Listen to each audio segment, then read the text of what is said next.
Suddenly, did a plane come? Oh God.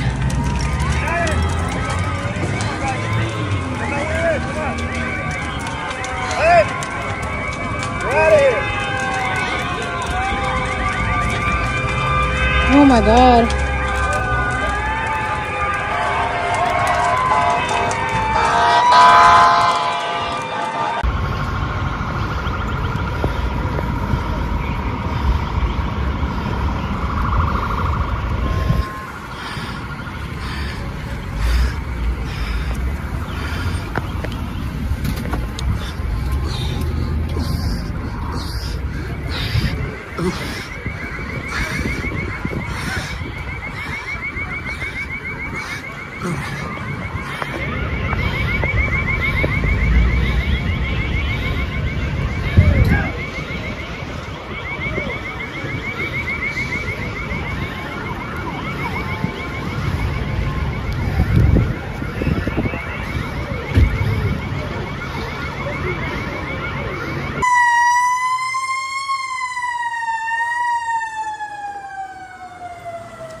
Mira, cayó un avión.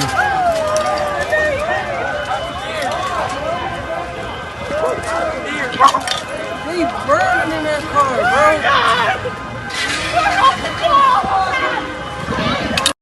bro. A fucking plane just crashed on Cotman Avenue, yo. I was right there, bro. What the fuck? Yo, somebody crit. Oh my God, yo, the world, yo. What the fuck? Crashed right off the boulevard at Cotman Avenue. It's on fire. It's not under control. It looks like a side street. Oh.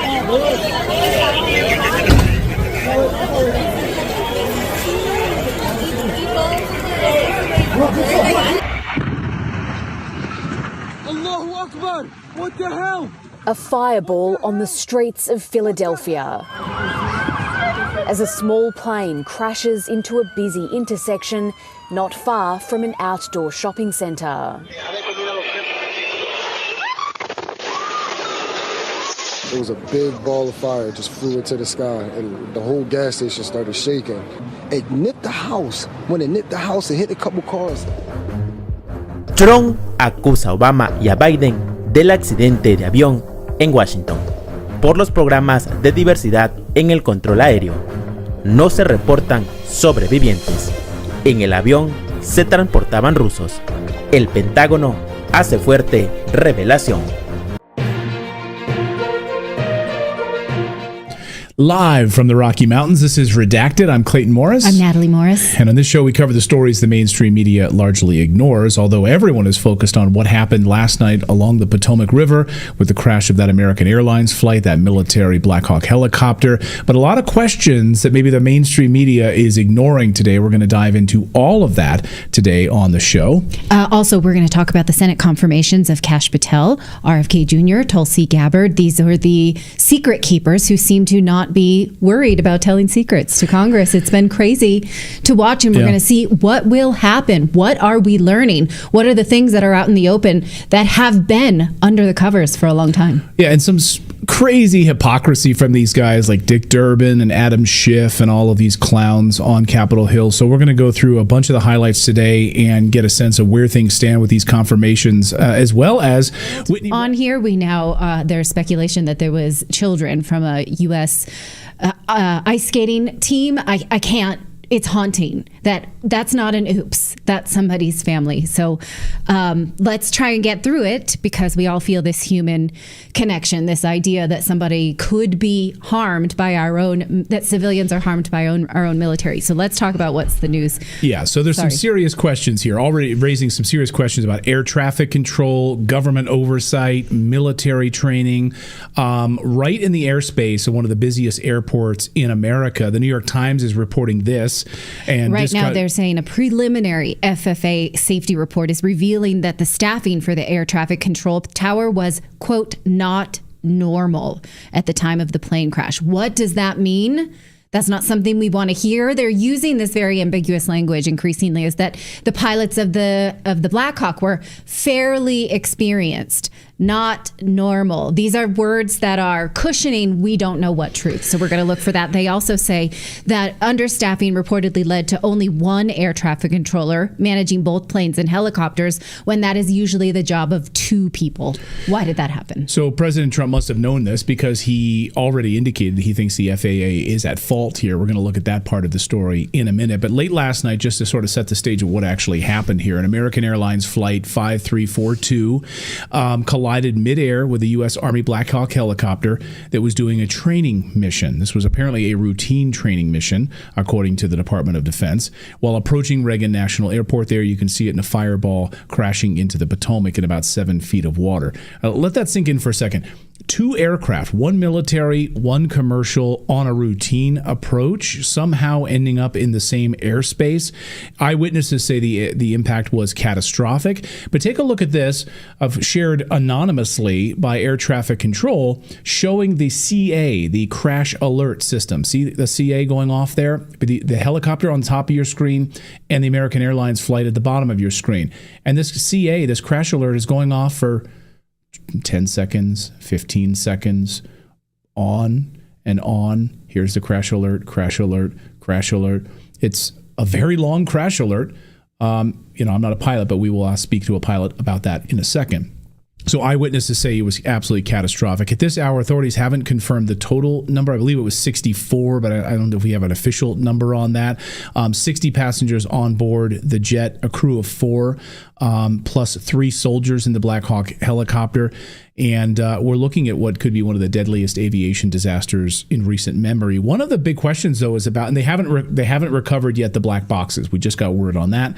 One of the big questions, though, is whether this helicopter was using any sort of new remote control technology that was just showed off recently. I think it was Boeing that just showed this off a few months ago. Conference. Yeah, they're like, hey, we've got our Black Hawk helicopters now can be controlled by remote control. So you can just take control, from the land. You don't need to be on board this aircraft to have control of it. Well, who, Clayton? That's the question. Yeah, who may have. If one person can control it, can someone else hack it? Well, that's all the of these things, of course, can be hacked. We saw, we specifically we covered here on the show, journalist Laura Logan had reported the cyber attack on the Francis Scott Key Bridge, and that ship, of course, that was used, and she confirmed internally in the intelligence state that it was, in fact, a cyber attack on that ship. Mainstream media ignored it, of course. So,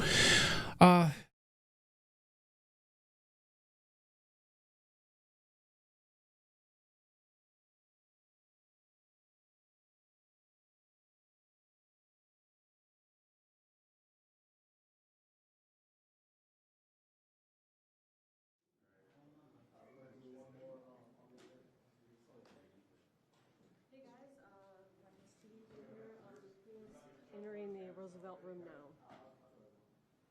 Hey, ABC, this is your White House TV pool. Just finding that the phone call is now in the Roosevelt room. 2 minutes. Oh, we just received a 2-minute warning.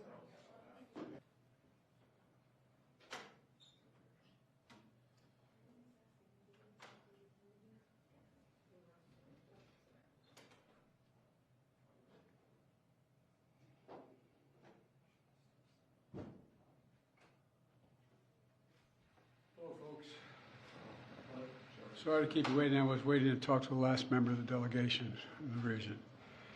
Good afternoon. Before I leave for North Carolina, which I'm going to do in a few minutes, I want to speak briefly about the terrible incident and accident that happened in Baltimore this morning. At about 1:30, a container ship struck the Francis Scott Key Bridge, which I've been over many, many times commuting. Y vamos a fijarnos en un elemento importante más, que es la comunicación por radio entre la torre de control y las aeronaves.